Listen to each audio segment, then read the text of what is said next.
Hi, this is Ned Siegfried from Siegfried and Jensen. As proud sponsors of BeliefCast, we hope you are inspired by Todd's weekly podcasts, which contain so many courageous stories of recovery and personal growth. Remember, it's not what happened in the past that matters, it's what happens in the future. We invite you all to work hard and be optimistic about your future. Enjoy today's podcast. Here we are again, folks. This is Todd Sylvester with the Todd Inspires BeliefCast. Thank you for tuning in. You guys are so fantastic. I love you so much. I can't believe where we're at and how many people we're reaching, and it's just been wonderful. And I got to give a shout out to our sponsors, Siegfried and Jensen, Wasatch Recovery, I Hill Institute, and Living Addiction Recoveries. And then we have a few sponsors that didn't want to be mentioned. They just said they love the cause and they wanted to pitch in and help. And I just want to thank them as well. They know who they are. And again, thanks for everyone tuning in. And today you guys are in for a treat. We're joined by Kelly Owen. Kelly, thank you so much for joining us today. Thank you for having me. I'm excited to be here. Yeah. And you're coming live from Georgia, right? Is that correct? Yes. From Ackworth, Georgia. Ackworth, Georgia. Yeah. And I can hear your accent. It's beautiful and it's awesome. I don't have an accent. You do. I think you do. But I'm out here in Utah, so that's probably why I can hear it.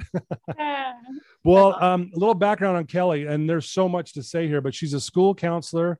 She's a Ph.D. candidate. She's a mother of 4. She's a military wife, married to her sweetheart, and they met I think at 15 or 16 years old, running a marathon. And his name's Abe. Is that correct? Yes. Yeah. So, and you're a runner. You get up at 4:30 in the morning when you have the time. I know you're really busy at this point, but she runs. She's a Georgia peach through and through. That's right. Her husband is a Blackhawk helicopter pilot, which that's pretty amazing. And again, she loves to learn so she can help children find happiness and hope. And after you received your master's degree, you received an award, the Outstanding Future Counselor Award, which is so cool. And I mean, the list goes on. And again, thank you, Kelly, for taking time to be with us today. Thank you. Yep.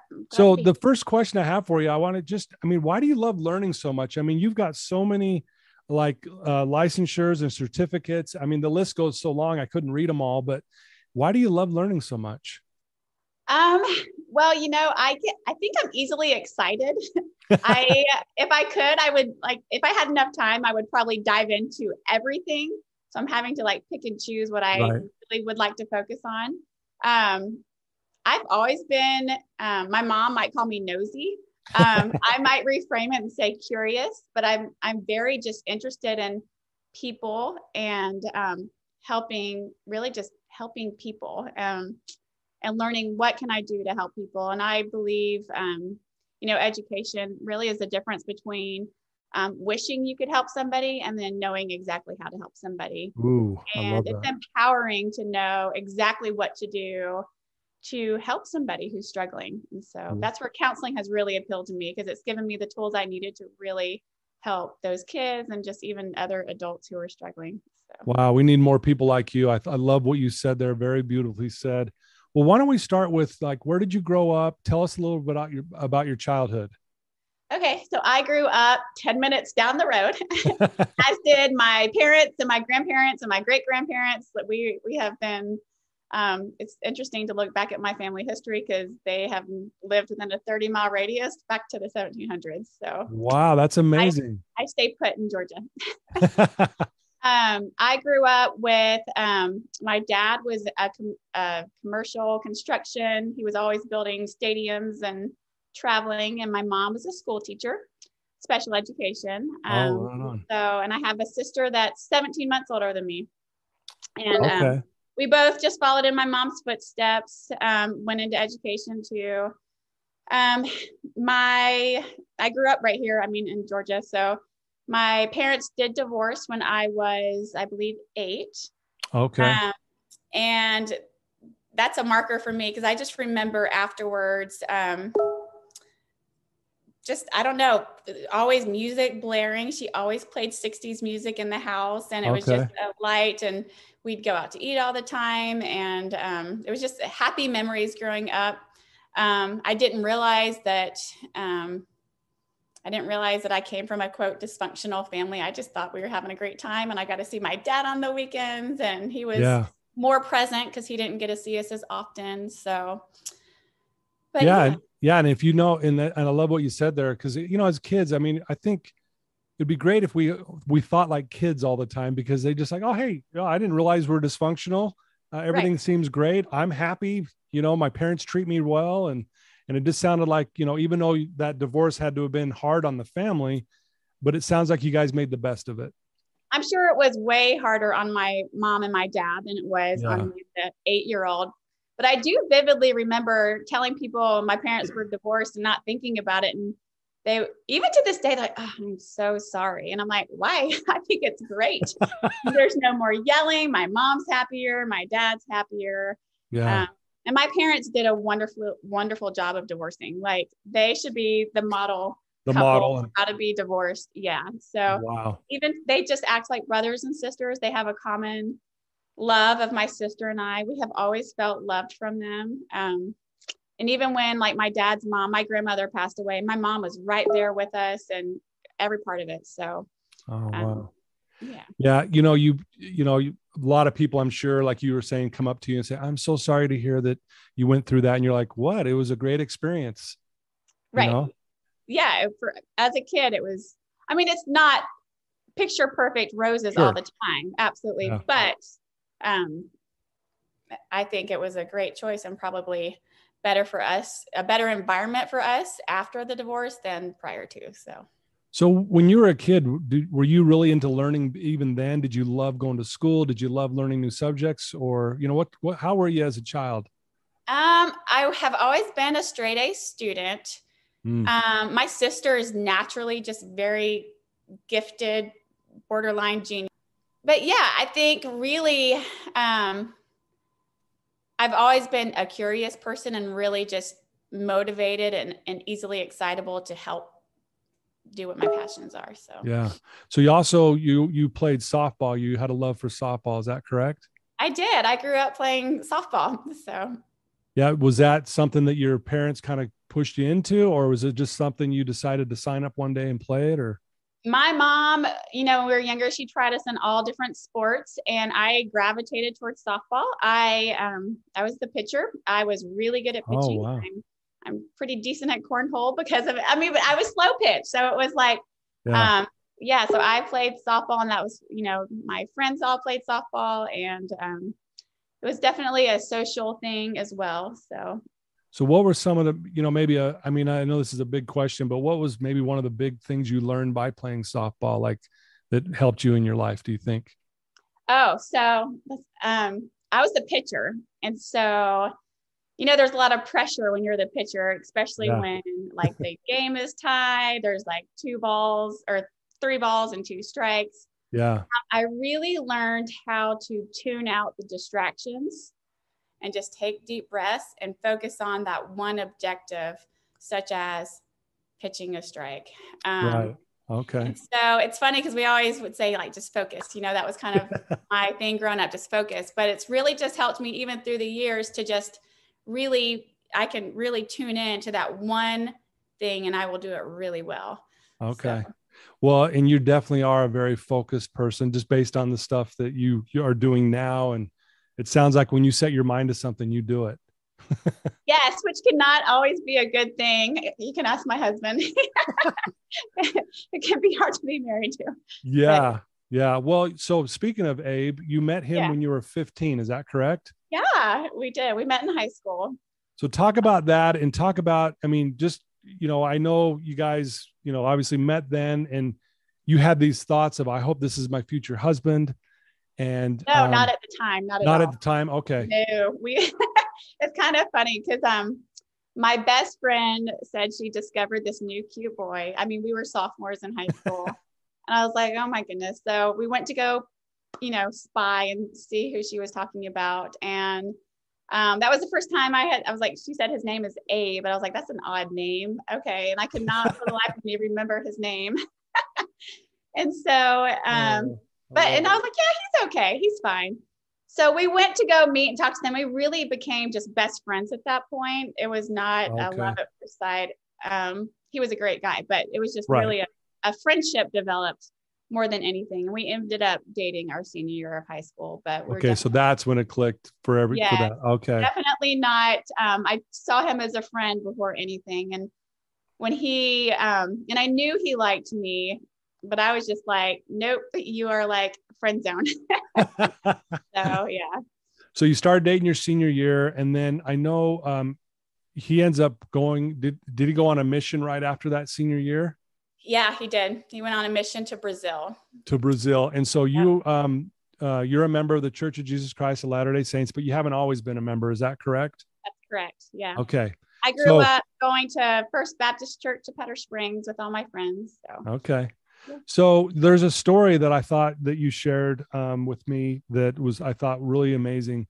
So I think it was you're sending him, he's going on to his mission, and you got stuck in an airport or something. Will you tell us that story? Yes. Okay. So,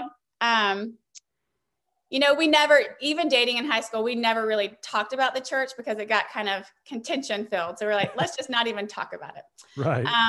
But so I went away to a college about an hour away from my house, and he was preparing to go on a mission.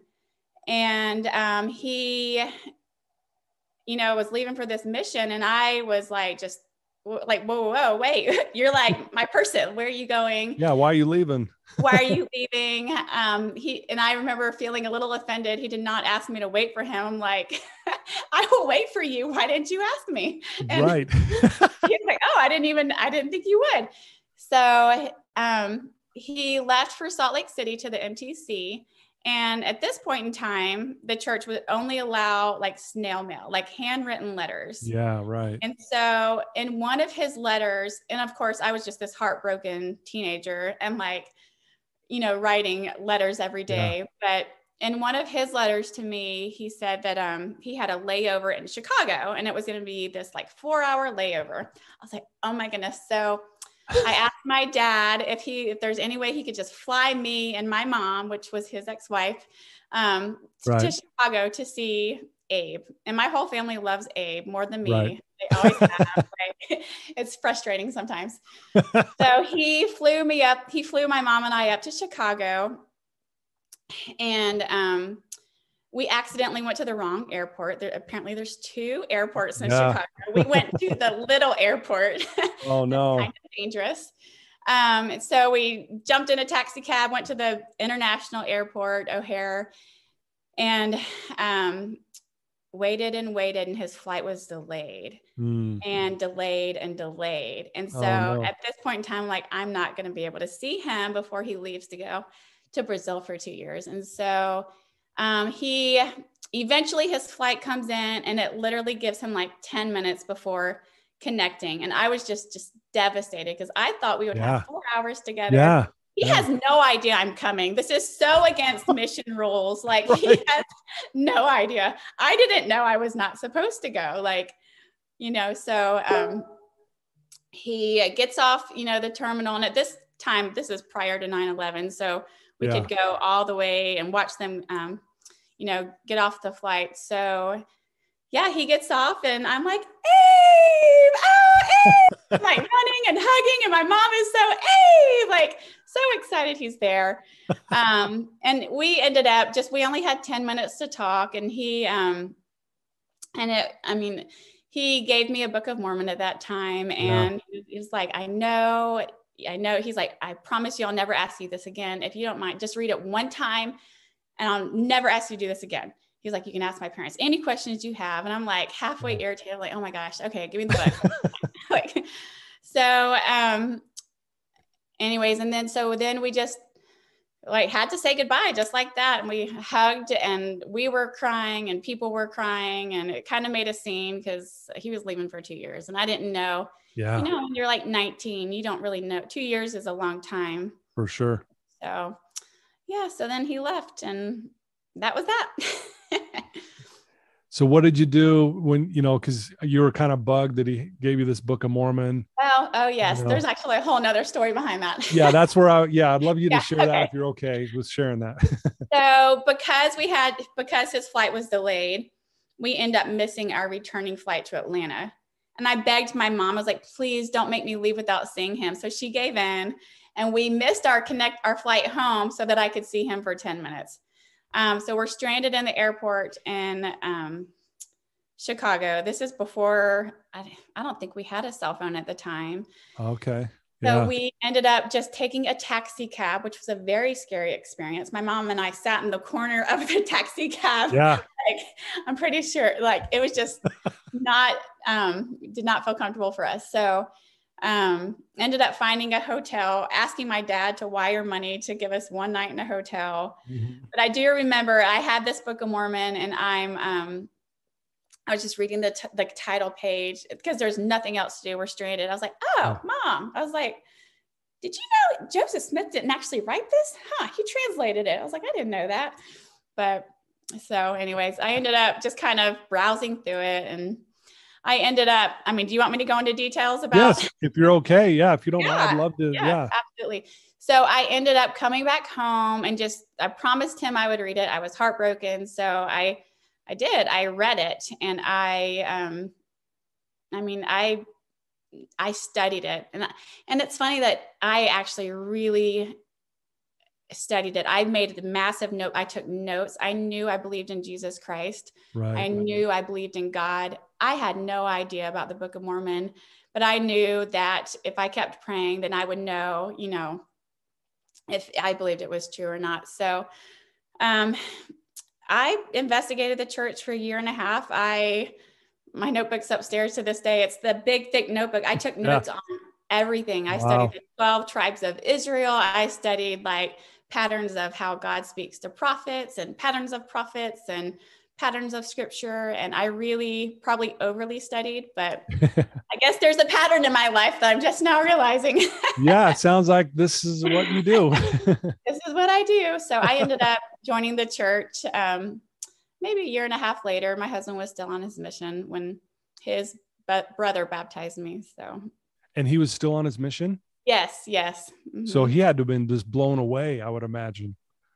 I guess so. I think I don't even know. He was probably like, what is she doing? Like, I don't know. So. Oh, wow. I love that. And I know, that's obviously opened up the door that I think at that point, did you think you'd be marrying Abe? Did you think that that's what was going to happen? See, I didn't know. I really had no idea. I didn't know how things were going to work out when he got back. It was just, it's such a weird time in your life. You really don't know. Yeah. And I ended up, it's weird because after I joined the church, I started dating, which I was not planning on doing, but it just happened. And and when he got back, we were just friends for a while because there was so much pressure on us to date. Yeah. That it was kind of like, whoa, like so we were just friends for a while, but I did not know. I did used to pray all the time. Like, if I can't marry Abe, help me to find somebody exactly like him, like just like him, exactly like him. So, yeah. Wow. Well, that's an awesome story. And it's amazing how that just played out. And here you are married now. You have 4 beautiful children. Yeah, and kind of funny. Yeah. Yeah. So, shifting gears just a little bit, you're a school counselor and you're working on getting your Ph.D., which is no easy task, obviously, right? It's horrible. Yeah. I mean, I think no, you're good. That's just being honest. So hard. Well, I know you're a runner and you usually get up at 4:30, but I think you took a few months off of that even, right? To dive into what you're doing. I did. I realized since I've taken out, it's for mental health for me personally, like it calms my anxiety, but I was under a very tight deadline to get my first 3 chapters in by November to have a chance of graduating within the next year. And so I was staying, working all day and writing till 1:00 at night and getting up early and doing it again. And it was hard. It was not an easy thing to do. Yeah. Well, I want to talk about, you're currently a school counselor. Is that correct? Yes, I am at an elementary school. At an elementary, which is awesome. Yeah. So talk about talk about maybe some experiences that you've learned there and why do you love that so much again? I know we touched on that in the very beginning a little bit, but I think it would be good for our listeners to understand why that means so much to you. And then what do you do how good does it feel to see a child learn to find some happiness and hope in their life? Oh, yeah. So I love kids, first of all. Like, they are my people. Every morning when I'm at school, I'm like, I totally get paid to do this. Like, what a great, like, I have kids coming up and telling me they're like, you look fabulous. I'm like a little kindergartner telling me I look fabulous. I'm like, I get paid to do this. This is great. You're like, this is great. Yeah. So that's the positive side of the job. I love kids and I love helping kids to be happy. I think, just growing up, I think we all go through some things where like, it would have been nice to have somebody just to help, help be there for you or show you how to do this, or just give you a smile in the mornings or say your name. And so I love that I have the chance to be able to be a part of that. And you asked, what have I learned? Yeah. I've learned so much by being a school counselor. I'm naturally a people pleaser, which is not always a good thing. Right. But I fiercely love kids. And I have learned that when you're doing what's best for children, not everybody's going to like you. And that is okay. Wow. And so that has really just, for me, has been freeing, because I can really just kind of like softball, just focus on, I'm going to help this child. And that's okay. Not everybody has to like what you're doing. Yeah. And I think the biggest takeaway I've had from becoming a school counselor is that more than anything I can say, more than any intervention I can give, the most important thing is that relationship with the child. And if that relationship is strong and solid, then change is going to happen. They're going to hear what you have to say. Everything else will work out if that relationship is strong. And so I've learned, and really it's filtered in through the rest of my life too. Like, relationships really are so powerful. Yeah. Well, and you're really good at that, obviously, not just because you're social and you love, talking and that kind of thing. But again, I think you obviously have a passion to help these kids. And I would imagine that's what they feel from you. Like they feel safe around you. And like you said, that helps build that relationship. And they probably feel comfortable at that point to share what they're struggling with. What do you think about that?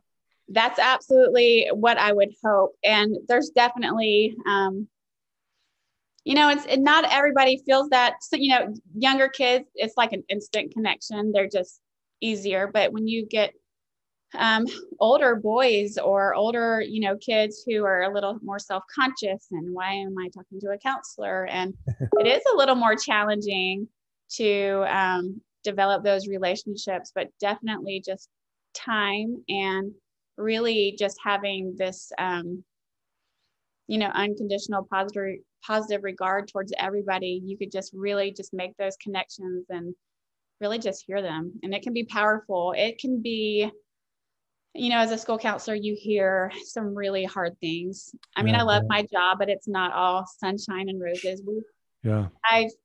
I've heard and seen more things since I've been a school counselor than I ever even imagined I would. And they're really hard things. Yeah. But on the flip side of that, to see someone who's struggling so much find some happiness or find some hope, it's just, there's not really words to describe that. Yeah. Wow. That is beautiful. And this is just a thought, you went through some things as a child that we talked about, your parents divorced and, you look at it as it was a good experience. It wasn't perfect by any stretch, but do you try to help your students or these kids look at what they're going through and try to see the good out of it? Is that one of the things that you approach them with? Always. I mean, not always. Truly validating that what you're going through is hard is powerful. Yeah. Like, it's not all amazing and easy. It is hard. It's really hard, but it's not hard forever. And you can get through anything. And it helps you, sometimes going through something so hard, it just helps you to be a better person. It helps you to connect with people. And, so I don't always tell kids that I'm a child of divorce, because sometimes it's just not needed. You have to kind of pick things where you self-disclose. It is very powerful when kids see, that, oh, I'm not the only one who's going through this. Like, oh, like you're going through that too. Like it truly gives them a sense of normalcy and hope when they see that they're not the only one going through this hard thing. Yeah, that's definitely helpful, knowing that you're not alone. And, the people I counsel and coach, most of them are going through some type of an addiction, but it's kind of the same thing. Is they just need to know that someone's been there as well, and they made it through it somehow. And I'm not alone. So I love that connection piece. One of the questions I love to ask is, who do you admire in your life? Who's like at the top of that list? Well, I have to say my mom. That's great. Yeah, I love it. We think we are so much alike to the point where it is truly scary sometimes, but well, you look like twins. Oh, which sometimes I get offended because she's a lot older than me. So I'm like, wait a minute. Well, I mean, on the young side, you guys look like young sisters. Yes. Let's put it that way. Perfect. I'm not offended anymore. I take it back. Good. No, she,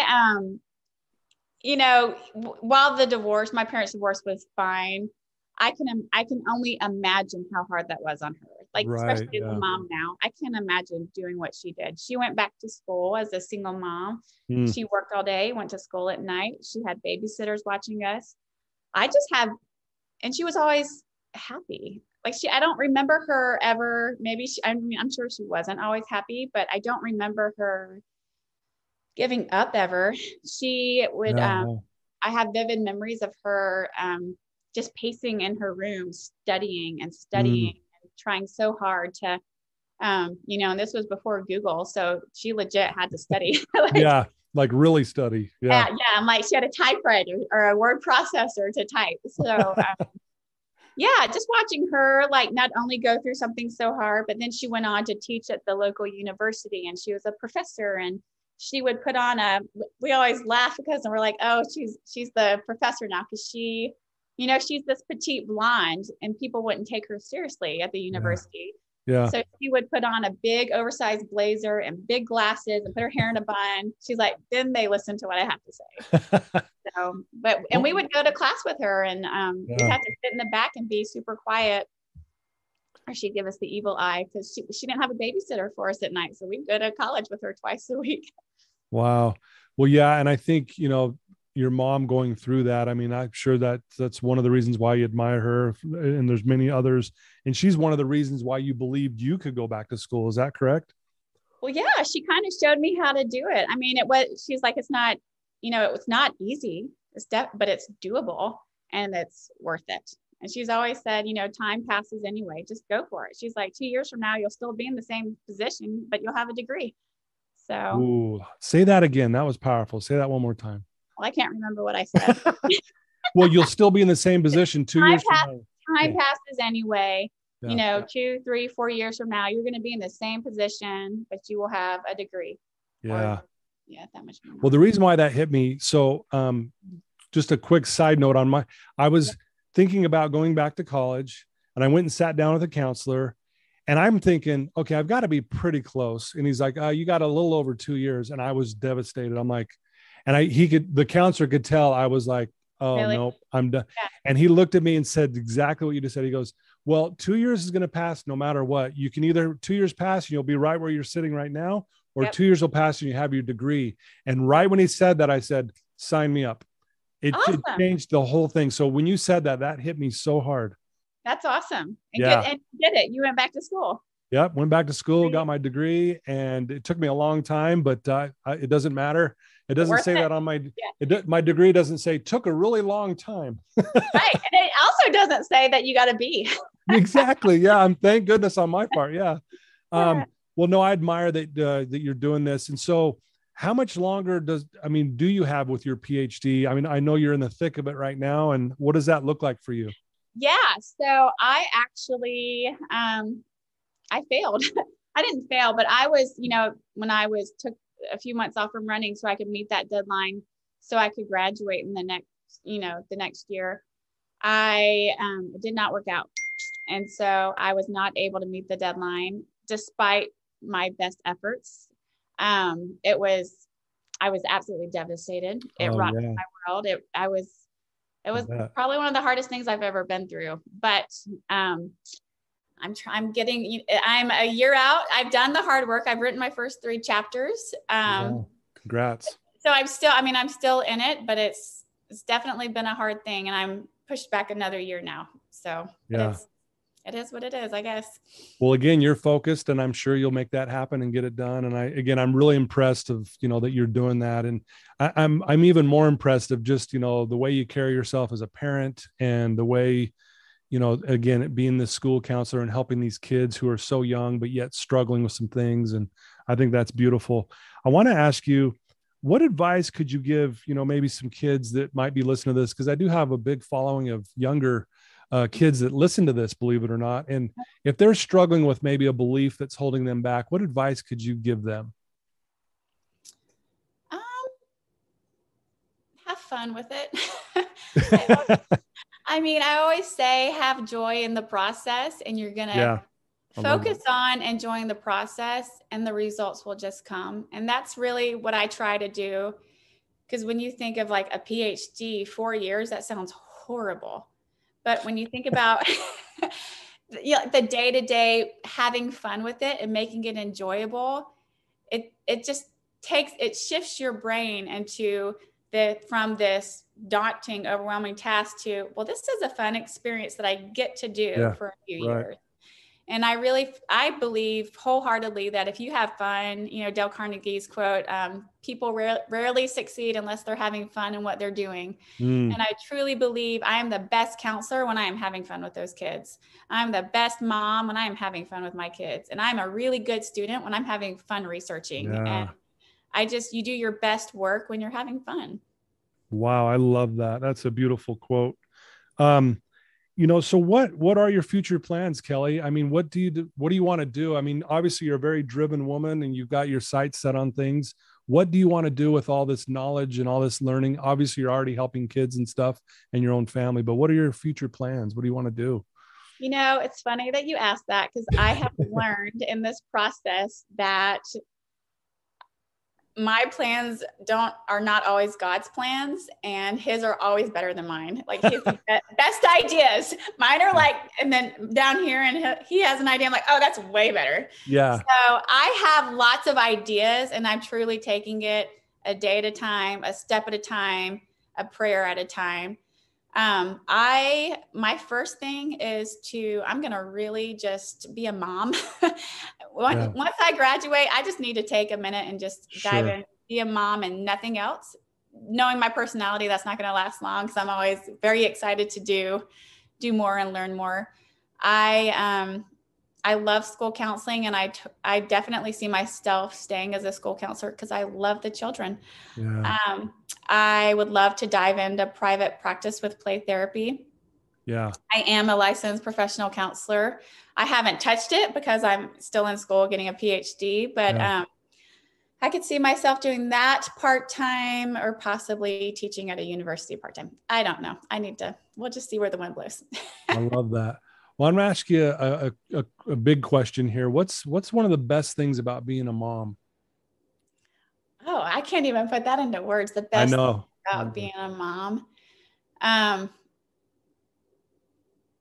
Just being with them. Mm-hmm. Just them being with me, being with them, I guess. I mean, I don't know, just them. Well, it goes back to, I think, what you said earlier, the relationship piece. Yeah. If you have that strong relationship with your children, what else do you need? I mean, isn't that just perfect, right? I mean, they take my breath away. It's just been such an amazing experience, and hard also, but just, just being with them. I enjoy them. Love it. Love it. I know you're a very humble person, so this is going to be another hard question for you, but what do you love most about you? Oh, that's the hardest question you've asked. I know it's a tough one, but I think I would love to hear what you say, because I think it'll be great for our listeners. My mom has always said this, and I do believe this about myself. I really feel like I see people's hearts. I see souls more than I see people, the exterior. Right. Wow, which is funny, because I am very I always have my hair done and makeup on, but which my mom will laugh. But I really believe that everybody has good in them. I like to assume everybody's doing the best they can with what they have. Ooh, I love that. And, we're just supposed to be here for each other, and life is hard and life is also beautiful. And, I like to think that I see people's hearts. Wow. See, that's why I asked the question. Look how that was beautiful. Seriously. That was like, man, we all need to hear that. Thank you so much. If someone's listening to you right now, Kelly, who is struggling, they tuned into this episode, they're listening to Kelly, they're in a dark place, they're just not having a good time. What's some advice? You've already given some great things, but what could you tell that one person right now who's listening to you that's having a rough time?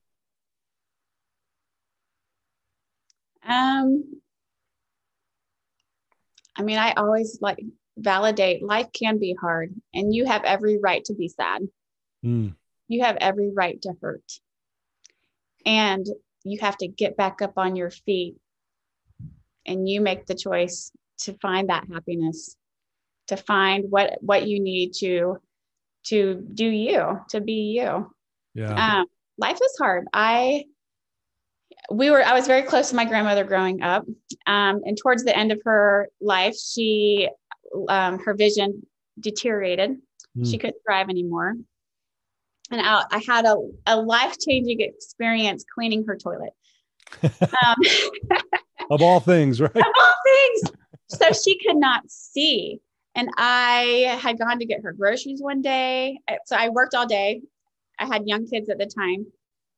Picked them up from, where they were in school and brought them. We went to go get her groceries. We had gone back. I needed to use the restroom really quick. So I went to use the restroom before going home, and her bathroom was gross. And she had no idea because she could not see. Couldn't see it. Yeah. And that was not my grandmother. I knew she would have been mortified had she known that her toilet was dirty. Because she was always so clean growing up. And so I was like, okay. So I went and got the pine saw, and I'm like, I'm going to clean her toilet before I go. Yeah. And at this point in time, at this point in the day, it was like 6:00 at night. I had been up since 5:30, just working and going all day. And I just started to cry. I was exhausted. I had to go home and write a paper. I was like, I can't do this anymore. This is too much. Yeah. And just taking care of her and just being a mom and school is just too much. And I remember just having this epiphany of, you get to do this. Ooh. Get to do this. And as I'm cleaning her toilet, I don't have to clean her toilet, but I get to, because she's here with us. Wow. I get to do this. And I have really just used that to reframe, when I'm working all day and driving to class at night, I don't have to go to class. I get to go to class. Whoa. What a blessing it is. And I tell you what, I would do anything in this world to clean her toilet one more time, because that would mean that she was with us, Wow. So. Man, you're choking me up. That is amazing. And isn't it amazing, just by changing the way we see something, how it changes our attitude, our outlook. We get more energy all of a sudden. You probably went home and wrote that beautiful paper. Right? Wow. Yeah. Perception is definitely powerful. It is a powerful. Yeah. It's very powerful. That's a beautiful story. Thank you for sharing that. Great advice. I wanted to, challenge us, give us a challenge, maybe something that you do that makes you successful on a daily basis. Give our listeners a challenge to do. Oh, write a gratitude journal. It's the best thing in the world. It really, really, truly will change your life. Right. I started mine in 2009, and I hate writing, which is ironic because I have to write this dissertation. I'm definitely more math brained, but I write 3 things, like 3 sentences. Sometimes I write more than that. Okay. But 3 things I'm grateful for. And there's actually a lot of research behind this. It rewires your brain after 21 days. Yeah. And it changes how you perceive each day, because you're constantly looking for, what can I write in my gratitude journal? And it changes it changes you. Wow. And then I think you said also go eat the blizzard. Oh, yes.